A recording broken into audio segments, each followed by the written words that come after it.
Olá, uma ótima tarde. Eu sou Gabriel Monteiro e te atualizo agora das principais notícias do Brasil e do mundo neste sábado, dia 18 de julho.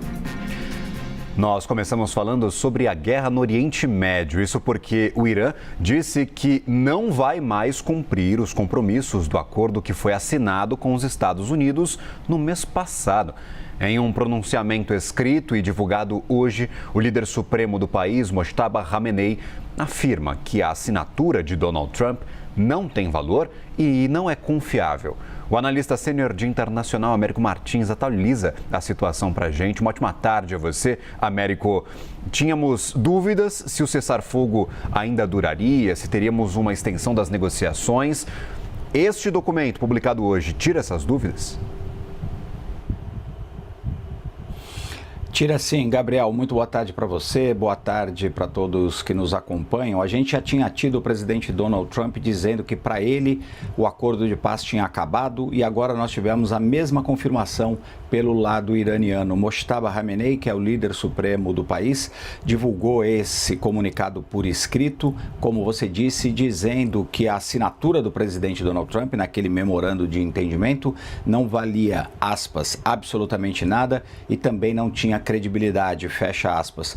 Mojtaba Khamenei também culpou, veja só, os Estados Unidos pela renovação desses ataques e pelo conflito entre os dois lados. Ele também voltou a fazer ameaças dizendo que o Irã vai tentar dar uma lição aos Estados Unidos, lições inesquecíveis nas palavras dele, fazendo uma ameaça aí de vários ataques contra tropas e militares americanos na região do Oriente Médio. Pouco antes desse documento por escrito do Mojtaba Khamenei, que continua sem aparecer em público desde que ele assumiu o principal posto do país, antes dele, o vice-ministro das Relações Exteriores do Irã também já tinha dito que o país não vai cumprir mais nenhum dos pontos que faziam parte daquele compromisso assinado entre os dois países.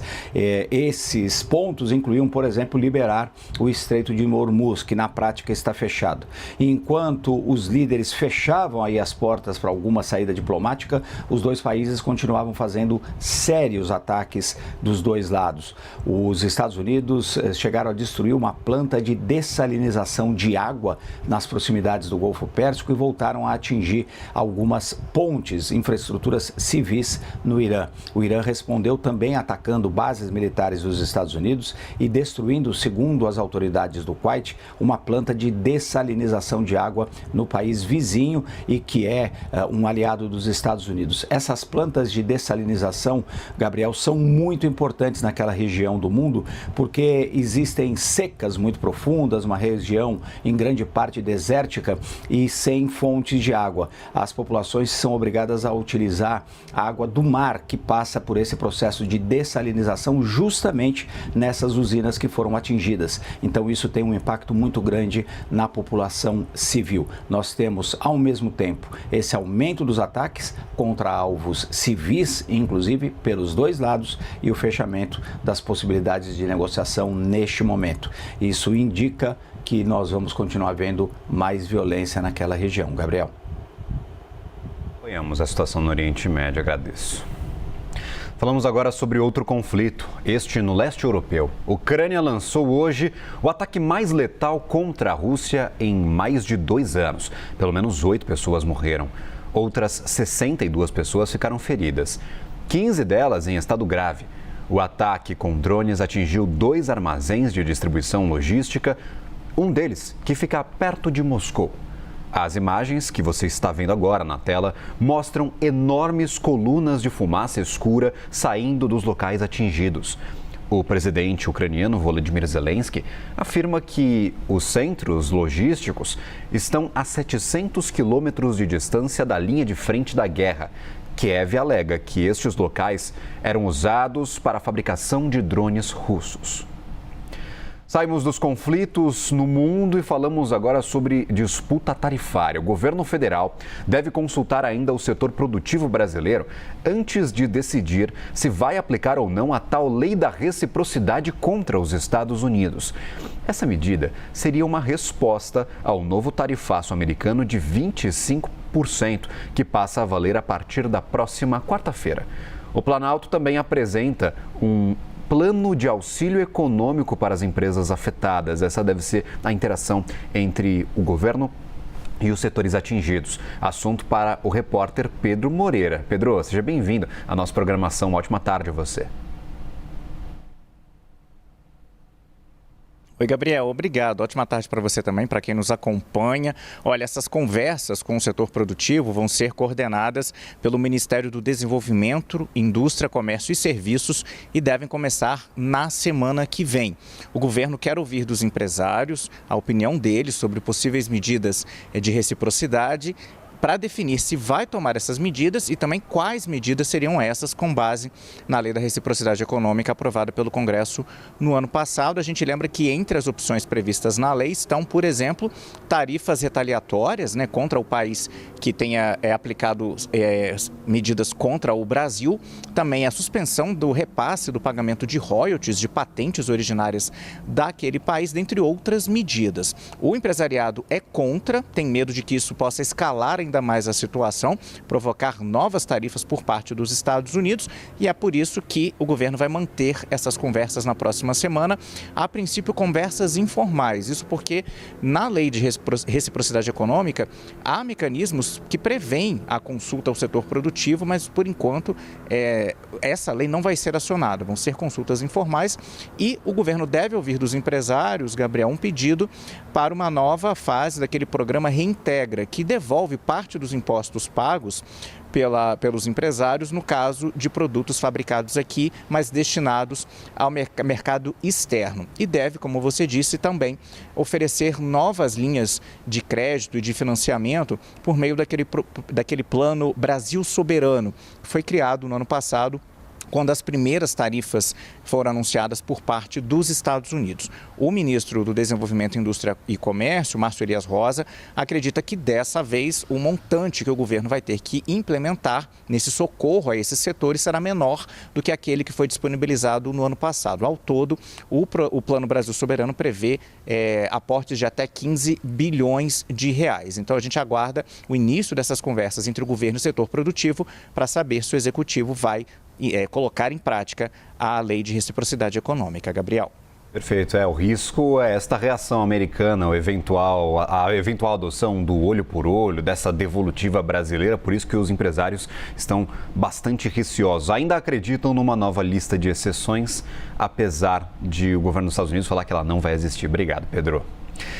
Diante deste novo tarifaço, países como Emirados Árabes Unidos, Canadá e até a Bélgica despontam na frente como destinos alternativos para os nossos produtos brasileiros que serão afetados pelos 25%. É isso que mostra um levantamento da Apex Brasil. Esses países que eu citei teriam capacidade, sim, de absorver parte significativa das exportações, que incluem, por exemplo, etanol, máquinas agrícolas, açúcar orgânico, papel e até vestuário. Segundo a apuração da repórter Vitória Queiroz, empresários já buscam alternativas para mitigar esses impactos da sobretaxa de 25%.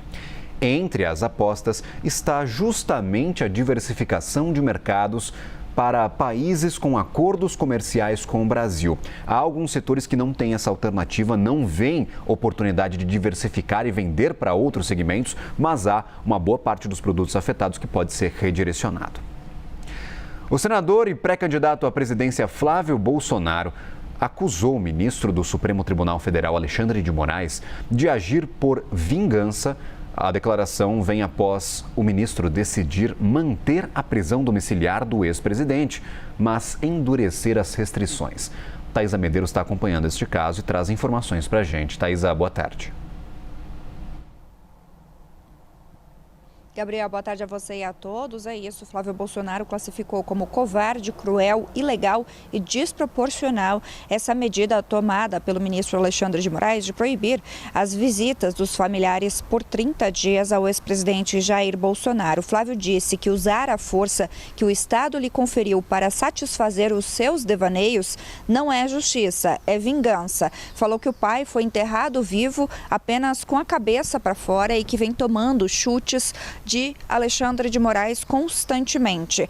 A exceção a essa suspensão de 30 dias, vale dizer, é apenas para advogados e para médicos. Então, os demais membros da família, aliados políticos, não poderão visitar Jair Bolsonaro. Isso porque depois, das medidas serem aplicadas, as medidas cautelares que estavam já em vigência na prisão domiciliar, uma parte delas foi descumprida na visão tanto do ministro Alexandre de Moraes quanto da própria Procuradoria-Geral da República, com aquela medida cautelar de não usar redes sociais. Houve aquela divulgação da carta aos brasileiros por meio das redes sociais de Flávio Bolsonaro, a carta que foi lida em uma live pelo filho do ex-presidente, e isso foi visto como um descumprimento da medida cautelar. E isso configura uma violação das restrições impostas. Apesar da violação, Gonê avaliou que não é o momento de Jair Bolsonaro voltar para o regime fechado, que ele poderia permanecer na prisão domiciliar, mas que as restrições fossem revistas. E é nesse sentido, então, que o ministro Alexandre de Moraes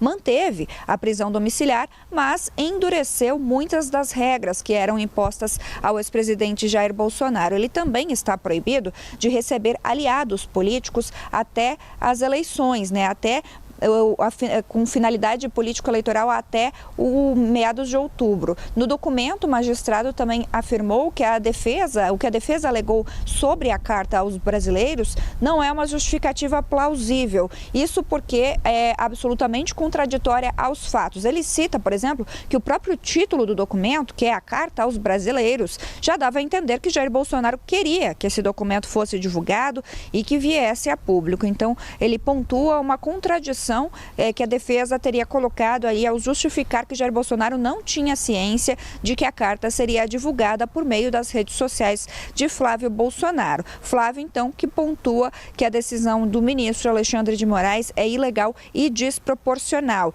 Inclusive, também, o magistrado pontua nessa decisão que não tem como a defesa alegar que não há conhecimento dessa medida cautelar especificamente, porque isso está desde o começo da prisão domiciliar posto como uma das condições que Jair Bolsonaro precisava estar submetido. Não usar redes sociais, não se comunicar por meio de terceiros, e que esse descumprimento, então, foi consciente na visão do ministro Alexandre de Moraes. Agora, então, um endurecimento das regras nesses primeiros 30 dias sem visitas de familiares e até as eleições sem visitas com viés político e ideológico. Volto com você.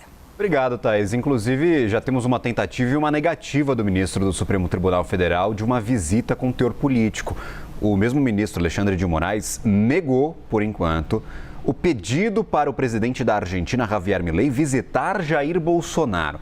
Esse pedido da defesa de Bolsonaro tinha sido feito horas antes da decisão de Moraes, que foi tomada hoje, sábado. Ela restringiu as visitas ao ex-presidente. Na nova decisão, o ministro ressalta que as únicas exceções autorizadas são médicos, fisioterapeutas e advogados. O encontro com o líder argentino, Javier Milei, vinha sendo já planejado desde a semana passada, quando Milei anunciou que viria ao Brasil para apoiar a candidatura de Flávio Bolsonaro à presidência da República. O presidente da Argentina mantém a agenda e deve participar da Convenção Nacional do PL. Vamos agora falar sobre Copa do Mundo.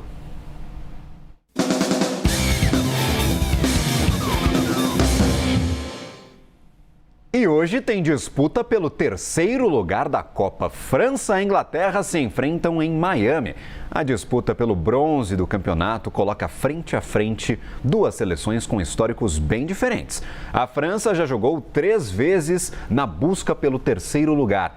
Conquistou o pódio em 2 delas. Já a Inglaterra perdeu as 2 partidas que disputou nessa condição de terceiro lugar. Os 2 técnicos também devem fazer mudanças importantes na escalação para este jogo. Didier Deschamps não vai ter o zagueiro Saliba, que está lesionado. Do lado inglês, o treinador Thomas Tuchel tem dúvidas no elenco ainda por questões físicas, mas deve manter a base da equipe que foi derrotada pela Argentina na semifinal. É aquele tipo de jogo, gente, que tá todo mundo já meio cabisbaixo, sem muita energia para disputar o terceiro lugar. A Copa do Mundo realmente vai ter as principais atenções. É amanhã, quando a Argentina e a Espanha vão decidir quem será o grande campeão. Eu fico por aqui e na sequência você vai conferir o CNN Viagem e Gastronomia. Daniela Filomeno foi ao Chile conhecer os encantadores vinhos do país. Você vai conferir agora. Até mais. Tchau, tchau.